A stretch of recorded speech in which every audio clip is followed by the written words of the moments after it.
Welcome to GTI Academy, where elite trauma training meets real-world readiness.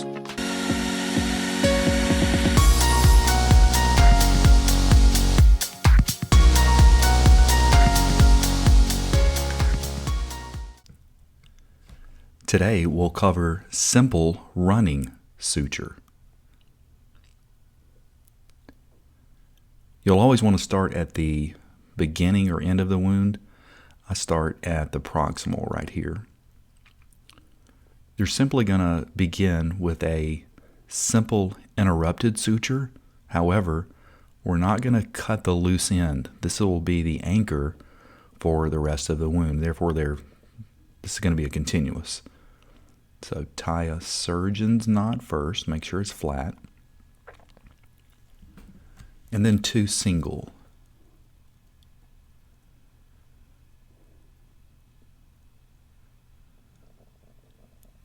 And we'll talk about where to place the knot, but right now let's just pull this over to the left.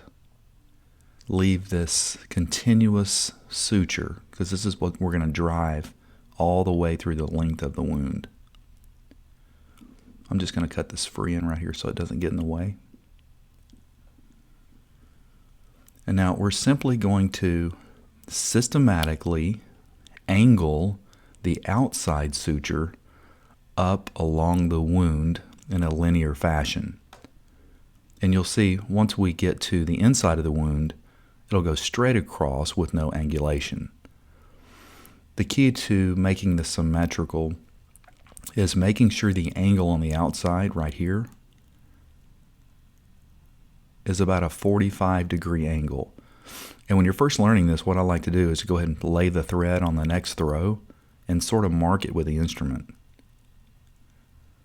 So as you can see, I have a little indentation right there, marking the spot, and we'll drive the needle through. If you have to use the pickups, that's fine as well too. The skin is a little tough. Now, the inside layer, this is going to go straight across to the other side. So using the pickups, I'm going to pick this up and then drive straight across through the subcutaneous tissue and then back out through the skin. Always use your pickups to drive that needle so you don't stick yourself. Now you notice what I'm doing here is placing the needle driver in the loop so I don't create knots. And then this will be our first angulated suture. The other thing I'll do is lay the instrument down so I can get some good symmetry.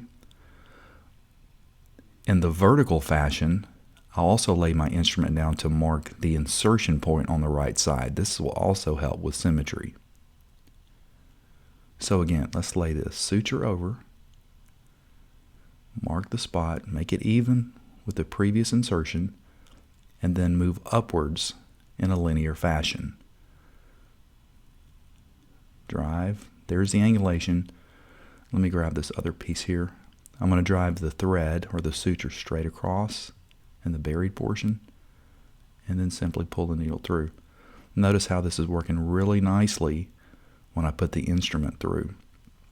So this one's going to be a pretty good idea of how the instrument works. Now notice, this is not a real clean incision, and you'll notice this little laceration right here and tattered skin is going to create a little difficulties. I'm driving right here. And it's going to cause this second one likely to be a little bit off, but it's still closing the wound. Driving through straight across beneath. Place the instrument through the loop. And you get some really nice symmetry. Now I'm already noticing, because of this tattered wound right here, it's going to create a little bit of an offset. That's fine. You'll notice sometimes you don't always get them perfect. The idea is to get the skin closed. Again, lay the suture across, gives me a good measurement point. Drive the needle through. I have to use these pickups. The skin is really tough. And then again, drive straight across. Put the instrument through the suture and laid nicely here. Now I'm going to push this thread along to get some of that tension out. And if you'll notice, I'm going to still lay the thread across as I'm getting close to the end of the wound. Load the needle, mark your spot, take the first bite. A little difficult here to get this piece of tissue. And drive straight across.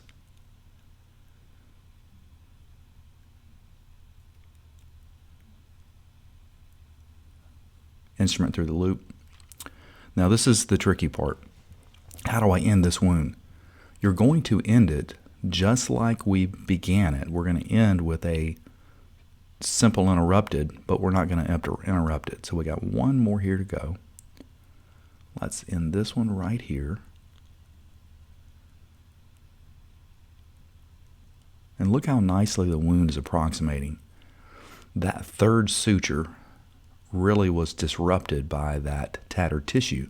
However, I'm more concerned about the approximation of the wound rather than that third suture. Although I will admit, I want this to be perfect, and sometimes it's not going to be perfect. Look how beautiful it's closed. Now, let's get all the tension out. Press the needle driver under each suture to make sure all of that has all the tension out.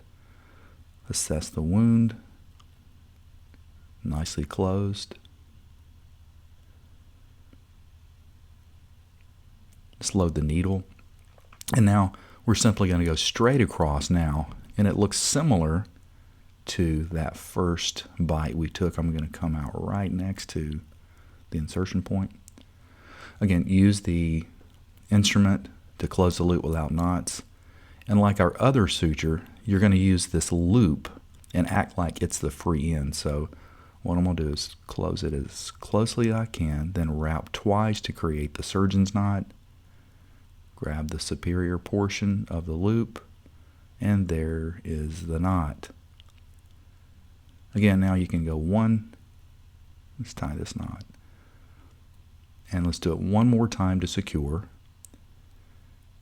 And it looks just like a simple interrupted, however the loop creates two. So you're going to have 3 free ends on this last suture. Now, if you see some symmetry is disrupted or the wound is not approximated, you can always push the instrument up through the wound, and there is simple continuous.